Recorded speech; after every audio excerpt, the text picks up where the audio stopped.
Bermodal cuma Rp3 juta, Bu Habibah, seorang ibu rumah tangga dari Purworejo, sukses ternak kambing etawa hingga bisa beli tanah, rumah, dan mobil. Di video ini, Agribos akan tunjukkan cara memilih bibit, merawat, memberi pakan, sampai tips jual beli yang bikin untung besar. Yuk tonton sampai habis biar kamu juga bisa sukses seperti Bu Habibah.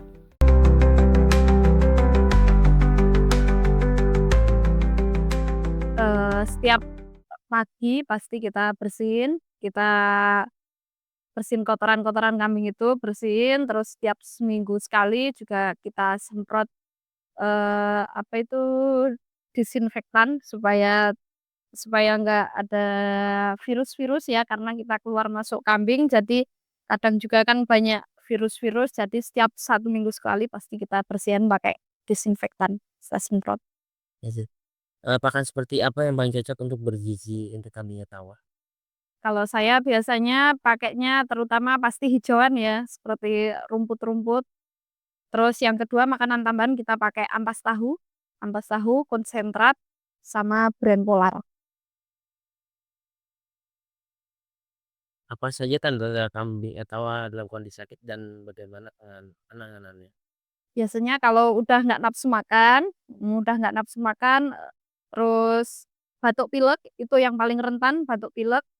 Terus nanti kalau batuk pilek nggak tertangani biasanya menjalar ke diare kan, kalau udah ke diare nanti perut kembung. Nah, itu kalau saya setiap hari pasti antisipasinya pakai obat-obatan, suntik. Jadi, kalau udah kelihatan kambing lesu nggak mau makan, itu langsung saya suntik obat, suntik vitamin. Bagaimana Anda mengatur jadwal pemberian pakan dan minum setiap hari? Setiap pagi kita kasih komboran. Setelah kandang bersih semua, kita kasih komboran. Setelah kasih komboran ya udah biarin, nanti yang perlu dijemur kita jemur, yang perlu kita mandikan. Terus nanti kita kasih makan lagi sore. Sore jam 4 baru kita kasih makan lagi. Apakah kambing Etawa butuh divaksin atau perawatan medis khusus? Butuh dong, heeh. Baik. Pasti vitamin, vaksin vitamin, terus kayak obat cacing, itu pasti kita kasih. Jadi perawatan khusus sih sebenarnya yang penting kita rutin kasih vitamin, kita jemur, kita mandikan, terus, eee, tetes mata sama obat cacing jangan lupa itu sebenarnya udah mencukupi sih, menurut saya ya. Tapi kan pendapat orang juga beda-beda. Bagaimana cara merawat kambing Etawa yang sedang hamil atau menyusui? Kalau yang sedang menyusui pertama kita harus merawat dari susunya, karena nanti takut terkena mastitis kayak sakit susu kayak gitu. Terus harus kita perhatikan untuk pola makannya. Makannya harus kita lebihkan daripada kambing yang lain yang tidak menyusui, karena kan kalau menyusui butuh asupan bergizi yang lebih. Jadi makan kita full, komboran, vitamin kita full. Biar susunya juga banyak, kalau yang hamil, kita nggak keluarkan kandang karena kan rentan juga kita keluarkan kandang, terus, dijaga dari segi pola makannya juga. Kalau lebih rentan sakitnya itu yang kecil atau yang besar? Yang kecil? Eh, Iya, yang kecil, yang bakalan-bakalan itu, karena kan di sini cuaca dingin ya, di Kaligesing kan cuaca dingin, jadi kadang rentan kayak batuk pilek itu. Karena cuaca kan dingin, kadang jadi mungkin untuk makan kan mungkin agak males, ya itu penanganannya nanti langsung kita vaksin. perawatan untuk kambing kecil sama kambing besar bedanya gimana? Kalau kambing kecil lebih sering kita keluarin kandang, kita jemur.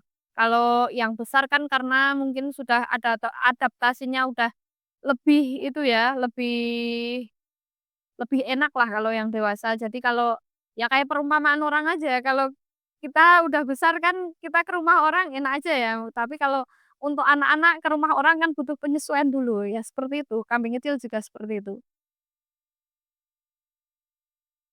Apa perbedaan antara kambing jantan dan perawatannya sama betina? Kalau kambing jantan kan karena lebih cepat birahi ya, jadi perawatannya juga lebih ekstra.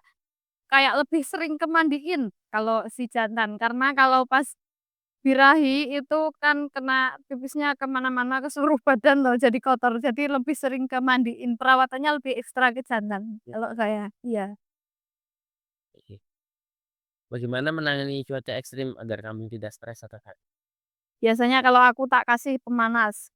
Saya kan beli pemanas ayam itu loh, apa itu ya namanya, Kayak lampu.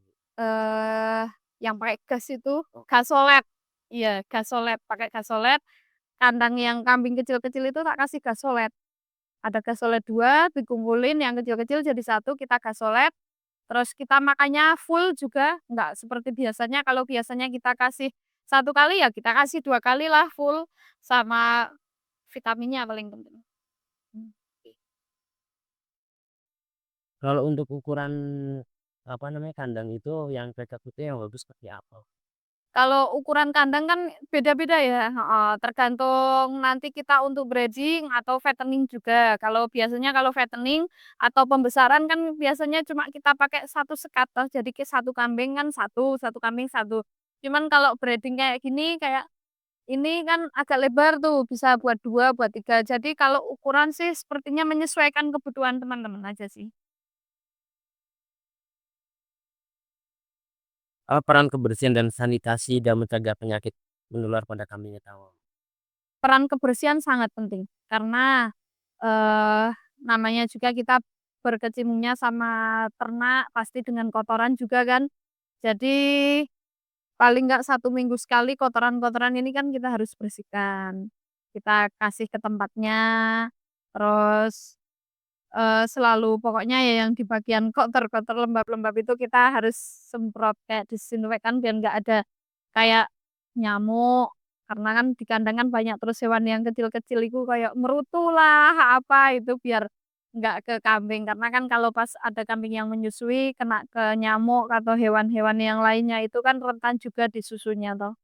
Jadi harus memang benar-benar, bersih, kalau kambing sakit itu bisa nular nggak sih? bisa. Seperti apa Mbak? Kalau sakit mata atau batuk pilek itu gampang banget menjalarnya, apalagi ke kambing yang kecil-kecil. Kalau mata itu sakitnya cepet banget nular, sama batuk pilek itu cepet nularnya. Cara pencegahannya seperti apa, Bu? Kita pisah kandang, heeh. Jadi kita, ibarat khususkan untuk kandang yang sakit di sebelah pojok, kalau yang sakit langsung kita kasih ke sana, biar nggak nularin temen-temennya. Kalau kambing tempe ini yang anak-anak ini kalau disatuin kandang itu apa sampai gede itu berapa ini lama? Itu bisa sampai ke 5 bulan, 5 bulan. heeh, 5 bulan. Nanti kalau setelah, agak gede baru kita mungkin 2 satu tempat 2 ekor atau 3 ekor itu nggak apa-apa. Cuman kalau jantan ini, harus terpisah. Ada kesulitan nggak sih Bu dalam merawat kambing tahu sendiri? Ada. Iya, karena kan waktu kita harus terfosir ke sini terus toh, jadi setiap hari kan pasti ada ya yang kotor, yang ini kan pasti harus kita mandikan. Ya kesulitannya kalau pas acara double-double itu loh, kita mau bagi waktunya juga susah, mau bagi waktu juga susah. Kadang, benar-benar harus bisa bagi waktu, untuk pagi jam segini aku harus sudah beres tuh, terus beres ngurusin cempe-cempe yang ngedot itu tadi, yang ngedot-ngedot tadi itu udah harus beres. Jadi tanggung jawabnya kalau saya mau pergi bepergian, ya pokoknya yang anak-anak itu harus kenyang dulu, udah beres dulu, udah aman baru bisa pergi. Kalau pengiriman ke mana aja kalau lagi? Kita bisa sampai ke luar pulau, ke Lampung, Jauh? paling jauh ya ke Riau, Jambi, kalau kemarin ada ke Sulawesi tapi diambil sendiri, ambil sendiri. Buat teman-teman jangan lupa ya, kalau yang butuh bakalan atau mau ternak insyaallah kita siap bantu, mau dolan kandang juga bisa, ready 24 jam. Kita ready, mau dolan kandang bisa atau mau langsung ke WhatsApp juga bisa. Kandang kami berada di Somoroto, RT 4 RW 5 Kaligeseng, Purworejo, Jawa Tengah. Untuk nomor kami bisa hubungi ke 085878468782. Eh, dan jangan lupa yang belum like, comment, subscribe, dan share sebanyak-banyaknya, bisalah di like, comment, subscribe.